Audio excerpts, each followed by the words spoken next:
What up, YouTube? Frisky Dingo getting back with you guys with another reaction/review video. Always remember to like, subscribe, and leave a comment on this video so that I can continue to push out other videos. The interaction always helps with the YouTube algorithm. That being said, Canelo Alvarez announced that he's moving up to cruiserweight to fight a WBC champion Makamba. That being said, I thought that is not a good move for him to move up to cruiserweight. There's a lot of legacy fights that are still left. You have a Toro Beterbiev or Nail at 170. You also have David Benavidez at 168. You still have Jamel Charlo, Triple G, and or Demetrius Andre at 160. I do believe at this point that these fighters should go and fight each other so that they could get the recognition, but also I'm not going to let Canelo get off easy. You know, Canelo is running away from his legacy fights. The last time he fought in a fight that was a fair 50-50 fight was against Lara, and that was controversial. The fight before that, Mayweather. Those fights were almost 9 years ago. He has not fought an opponent that has been satisfactory in the sense of an equal fight. Plant is a nobody. Callum Smith, nobody. Avni Yildirim, nobody. None of these fighters have recognition outside of them winning a world title. So that being said, I could really hope Canelo Alvarez tries to push the envelope and try to get better fights instead of moving up to cruiserweight to fight the third rank opponent when everybody considers Bredis, who lost to Alexander Usyk, as currently the lineal champion of the cruiserweight division. And this reminds me of when he moved up to 170 to fight Sergey Kovalev. Instead of going out and fighting Arturo Beterbiev, he went and fought Kovalev, who arguably was coming off of his worst performance against Anthony Yarde. And even though Sergey Kovalev won the Anthony Yarde fight, a lot of people had said that he had lost his step. He fought nothing like he did when he went against Andre Ward, that he was using less combinations, less footwork, and that just exposed Anthony Yarde in that fight, showing that he really much was a one-dimensional fighter. But that even being said, I do think Canelo needs these legacy fights. It doesn't make sense for him to fight a cruiserweight. There's a lot of other fights that would give him recognition within the boxing community, and I think it's just unfortunate and sad.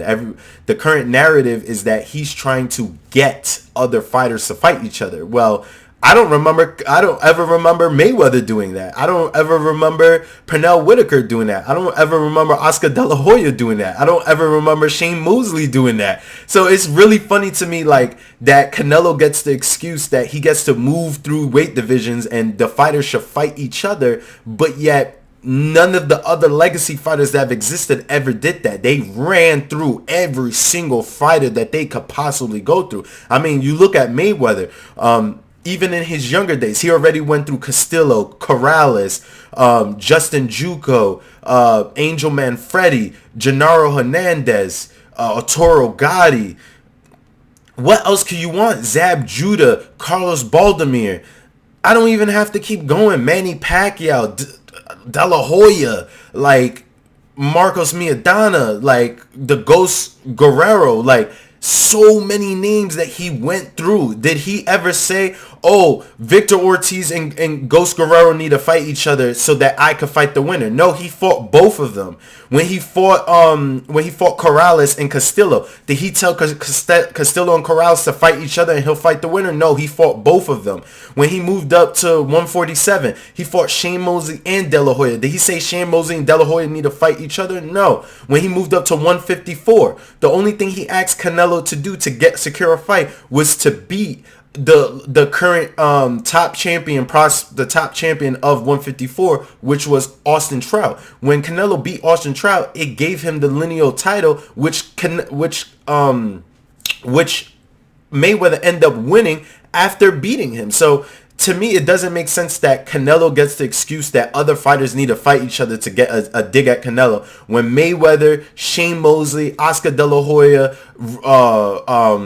Roy Jones Jr., Felix Trinidad, Winky Wright, so on and so forth. None of these guys did that. They went through, and I think that Canelo suffers the same delusion as the Charlo brothers, as Triple G or Andre, they're all scared to fight tough competition, and that's the reality. Today we live in a boxing era that if you lose your zero, you lose your popularity. That being said, no one wants to fight each other in fear of losing that zero, even though historically speaking, the best boxers all fought each other and didn't care if they lost, right? Duran was still a popular fighter even after he took his 2 L's.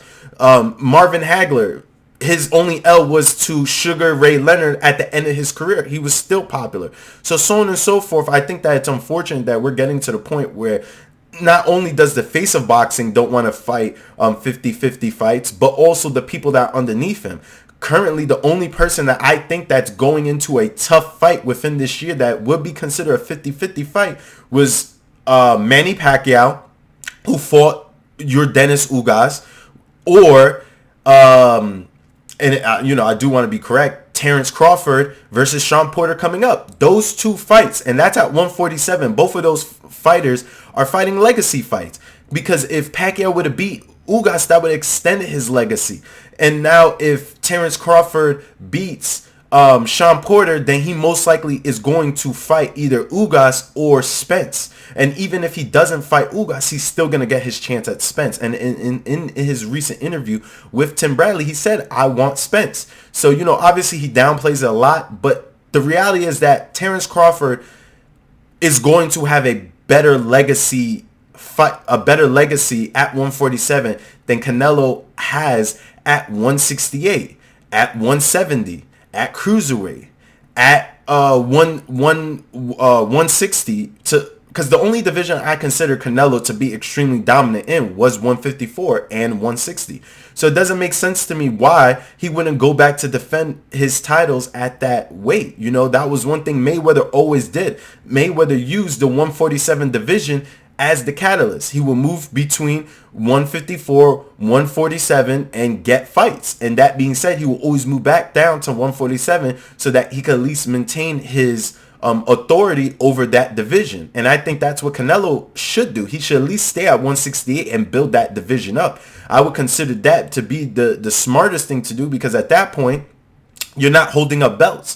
Think about it, right? Canelo, unless he vacates all of his 168 belts, he's currently going to hold up the 168 division, because now he's going to fight a cruiserweight all the way in May. So that leaves January, February, March, April, May. So that's almost 5 months of us not seeing the top fights at 168. And that's a problem. So honestly, I think Canelo should do better. He should not go forward with this cruiserweight fight. I think it would be better off if he did go with this cruiserweight fight. It would be better to fight Bredis, then fight Makamba. And I also believe that if not, he should at least stay at 168, fight David Benavidez for Mexican independence. I don't understand why on Cinco de Mayo, the most popular Mexican day and boxing day in all of history, and you won't fight David Benavidez, what would be considered the biggest fight in all of Mexican history within the last 10 years. So it really confuses me on why Canelo's not making these legacy fights. Even let's say this, right?